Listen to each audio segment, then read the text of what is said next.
Untuk kisah kali ini ada sebuah kisah yang ditulis oleh akun Twitter yang bernama @cinta_kirana. Dan untuk kisah yang akan saya bawakan kali ini, yaitu sebuah kisah yang berjudul Gunung Gelap. Sebelum kita masuk ke ceritanya, tekan dulu tombol like video ini dan jangan lupa tekan juga tombol subscribe channel ini. Dan nyalakan juga lonceng notifikasinya agar tidak ketinggalan cerita-cerita lain dari channel ini. Dan bagi teman-teman yang ingin membaca langsung ceritanya, nanti silakan saja kunjungi linknya yang nanti akan saya sertakan di kolom deskripsi. Dan jangan lupa follow juga akun penulis. Dan seperti apa untuk kisah kali ini? Langsung saja kita simak berikut ini.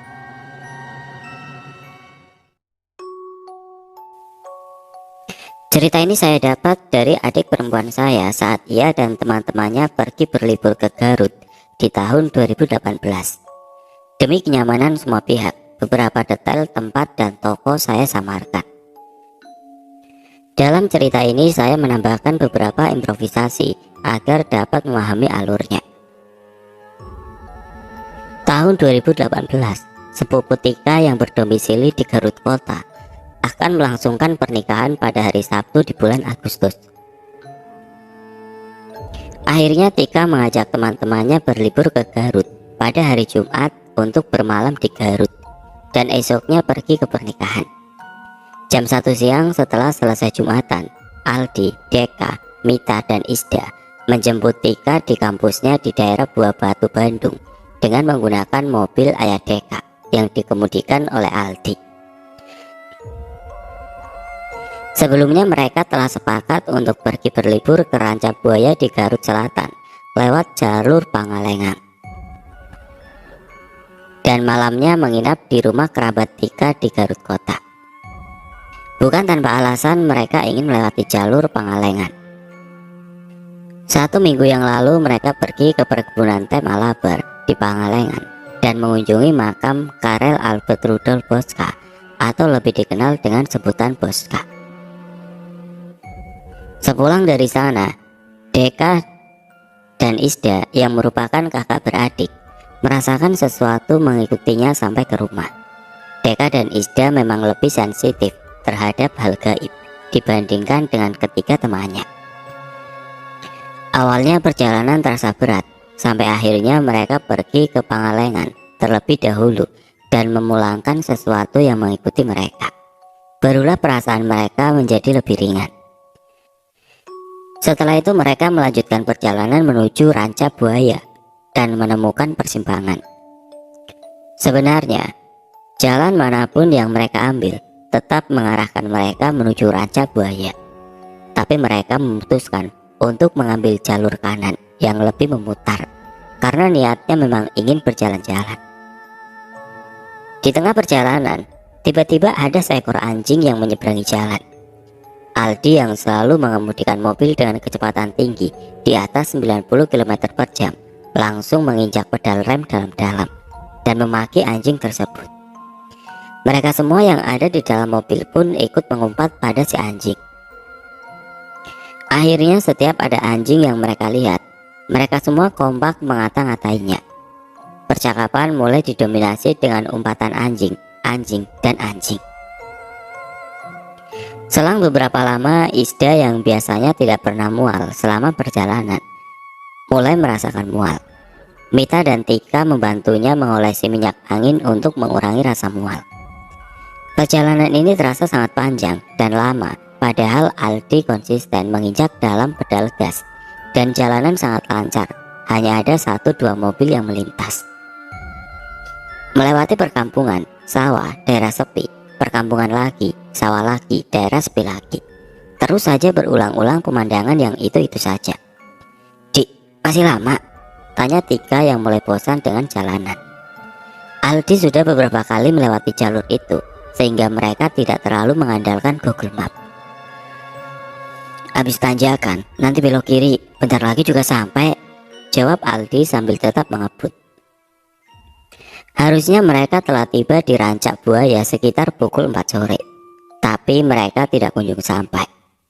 Perjalanan seperti berputar-putar di situ saja, dan untuk kesekian kalinya Aldi tetap menjawab, habis tanjakan, nanti belok kiri, bentar lagi juga sampai. Suasana mulai membosankan. Dari lagu pop Indonesia, Barat, bahkan Korea sudah mereka dengarkan dan berakhir dengan mendengarkan lagu-lagu Risa Saraswati. Meskipun bosan, di sela-sela perjalanan mereka masih saja tetap mengata-ngatai setiap anjing yang mereka lihat. Sekitar pukul 5 sore mereka melintas di dataran yang lebih tinggi dan bisa melihat secara jelas pantai Ranca Buaya. Mereka kegirangan menatap lautan dan ombak yang berderu dari kejauhan. Obrolan pun beralih membahas sejarah tentang penamaan Ranca Buaya. Mereka tiba di daerah Ranca Buaya saat azan maghrib berkumandang. Aldi memarkirkan mobil saat melihat masjid di pinggir jalan kawasan Ranca Buaya. Mereka turun meluruskan badan dan mengambil air wudhu untuk sholat maghrib. Orang-orang yang hendak sholat berjamaah sudah berdiam di dalam masjid dan hanya mereka saja yang mengambil air wudhu. Saat Tika dan teman-teman masuk ke dalam masjid, semua orang yang ada di dalam masjid menatap mereka dengan tatapan yang aneh, seperti keheranan, namun tidak berbicara sepatah kata pun. Bukankah wajar ya, ada orang lain ikut menumpang sholat di masjid pinggir jalan? Kenapa mereka melihat kami seperti itu? Batin Tika. Setelah selesai sholat pun orang-orang itu masih berdiam di dalam masjid. Hanya Tika dan teman-teman saja yang beranjak keluar. Di parkiran mereka berdiskusi tentang rencana berikutnya. Karena hari ini sudah gelap, mereka memutuskan untuk tidak berkunjung ke pantai dan melanjutkan perjalanan ke Garut Kota untuk mencari tempat makan malam. Kali ini mereka sepakat untuk menggunakan bantuan Google Map agar lebih cepat sampai. Aldi melesatkan mobil meninggalkan kawasan Ranca Buaya. Di perjalanan, saat dihadapkan pada perempatan, Map mengarahkan mobil untuk berbelok ke arah kiri. Mobil pun mengikuti arahan dari Map. Saat berbelok, hujan langsung turun dengan lebatnya tanpa aba-aba. Tapi mobil tetap mencoba menyusuri jalan. Jalan ini bukan jalan raya seperti yang dari tadi mereka lalui. Gelap dengan jalanan rusak yang menyempit dan berbatu. Makin masuk ke dalamnya, jalanan ini mengarahkan mereka menuju ke arah perkampungan di ujungnya. Tidak mau mengambil resiko, Aldi memutar balik mobil dan melaju ke jalan raya sebelum mereka berbelok. Terlihat beberapa tukang ojek yang sedang mangkal memperhatikan mereka keluar dari jalan itu. Tiba-tiba di jalan raya, Isda yang dari tadi diam saja mulai merasakan mual yang tidak tertahankan. Hujan sudah mulai berhenti. Aldi kemudian memberhentikan mobilnya di pinggir jalan yang sepi. Hanya terdapat pepohonan dan semak-semak di sana sini. Isda turun dari mobil dan mengeluarkan isi perutnya dibantu Mita yang memijiti bagian belakang leher Isda. Deka juga ikut turun dari mobil dan menyalakan rokoknya dengan kesusahan karena angin berhembus sangat kencang. Saking kencangnya, pohon-pohon bergoyang miring mengikuti arah terpahan angin. Deka menyarankan Isda untuk masuk dulu ke dalam mobil dan mencari tempat yang lebih pas untuk memarkirkan mobil. Saat mereka semua masuk, angin tiba-tiba berhenti berhembus, seolah pepohonan tidak pernah bergoyang terkena angin. Tidak lama mobil berhenti di arah depan dekat sebuah rumah kecil yang sepertinya sudah lama tidak dihuni. Isda turun mengeluarkan isi perutnya lagi dan kini dibantu Tika. Deka pun turun untuk merokok sebatang lagi. Ada hal tidak biasa terjadi. Sebelum mereka turun dari mobil, angin tidak berhembus sekencang saat mereka turun. Dan saat mereka menaiki mobil, angin kembali berhenti. Deka dan yang lainnya hanya bisa mengerutkan kening memikirkan keanehan yang terjadi. Setelah rasa mual Isda sudah mereda, mobil kembali melaju sampai akhirnya mereka mulai memasuki jalanan di kawasan Gunung Gelap. Lihat deh, nama gunung ini Gunung Gelap loh. Serem banget sih namanya, ujar Tika memulai percakapan sambil melihat map dari HP yang sedang digenggamnya, yang kemudian disahut dengan santai dan candaan dari teman-temannya.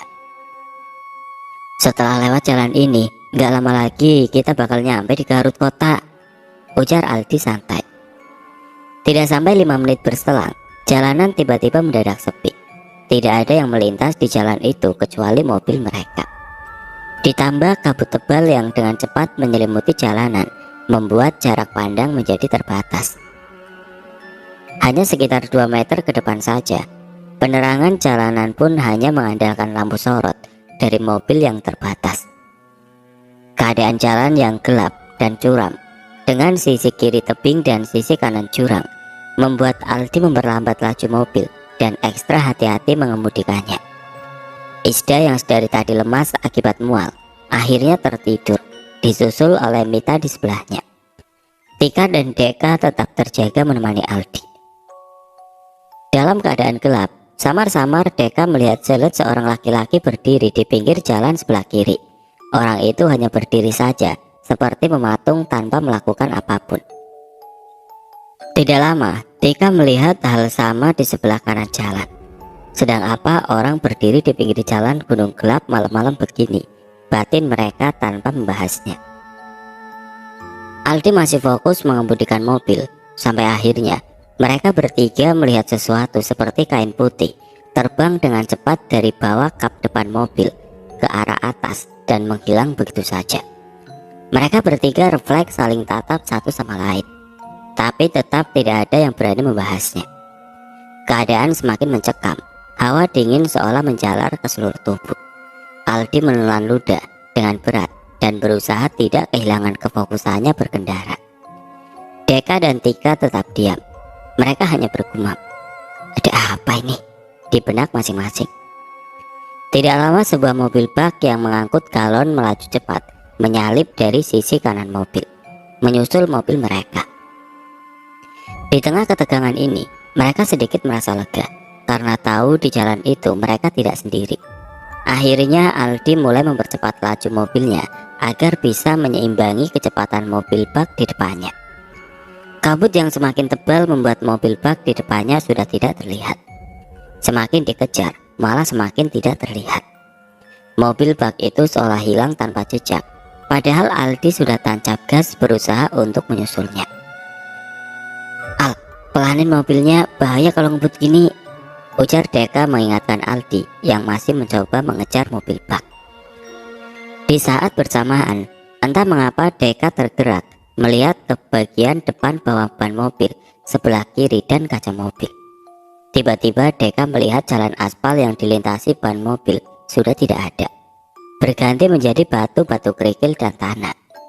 Dengan cepat Deka berteriak kencang, "Aldi, awas!" Aldi membelalakan matanya dan sangat kaget karena kini yang ia lihat adalah tebing tinggi yang tanpa ia sadari sudah berhadapan dengan mobilnya. Dengan sekuat tenaga, Aldi membanting setir ke arah kanan dan menginjak rem dalam-dalam. Mobil berhenti mendadak, membuat penumpang yang duduk di kursi belakang terpental menabrak kursi depan. "Gila, hampir saja," teriak Aldi.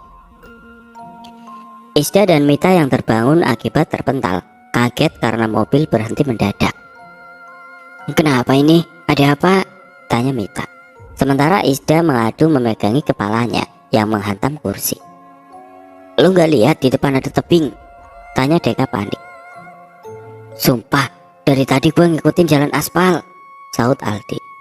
"Kamu gak ngantuk kan, Dik?" tanya Tika. Aldi menggelengkan kepalanya. Nafas mereka berderu kencang, tidak kalah dengan detak jantung yang seolah melonjak dari tempatnya. Keadaan hening sesaat. Masih dalam sepi, kini mereka diselimuti perasaan takut yang luar biasa. Tahu ada yang tidak beres, Deka mengajak semua temannya berdoa. Deka membatin sambil berkata dalam hati, "Kami tahu, kami sudah berlebihan, kelewatan batas. Kami salah, kami minta maaf. Tolong dimengerti, kami tidak bermaksud merusak atau mengganggu. Kami hanya ingin bersenang-senang saja." Setelah mereka bisa menguasai diri dari kepanikan, Aldi kembali menjalankan mobil dengan perlahan dan hati-hati.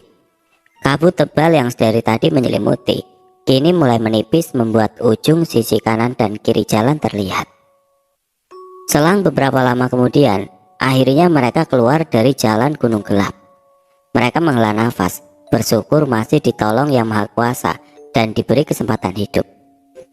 Setelah menemukan daerah berpenduduk, Deka meminta Aldi untuk berhenti di minimarket terdekat. Ia merasa sangat lemas dan mual. Saat tiba di minimarket, Deka langsung muntah, walaupun hanya cairan yang ia keluarkan dari dalam perutnya. Deka dan teman-teman kemudian berdoa kembali sebelum akhirnya mereka melanjutkan perjalanan dan tiba di kediaman kerabat Tika sekitar pukul 1 malam. Mereka menghabiskan begitu banyak waktu, padahal seharusnya mereka sudah tiba pukul 9 sampai 10 malam di Garut kota. Kerabat Tika yang menyambut mereka tengah malam merasa keheranan karena mereka baru tiba. Tapi tidak satupun dari mereka yang menceritakan kejadian janggal yang dialami. Mereka lalu beristirahat dan esok harinya dari pagi sampai siang menghadiri pernikahan sepupu Tika. Setelah itu mereka berpamitan dan segera pulang ke Bandung. Perjalanan pulang terasa sangat ringan dan cepat. Tidak ada hambatan sama sekali sampai akhirnya mereka tiba di Bandung dan beristirahat sejenak di rumah Deka di daerah Ujung Berung.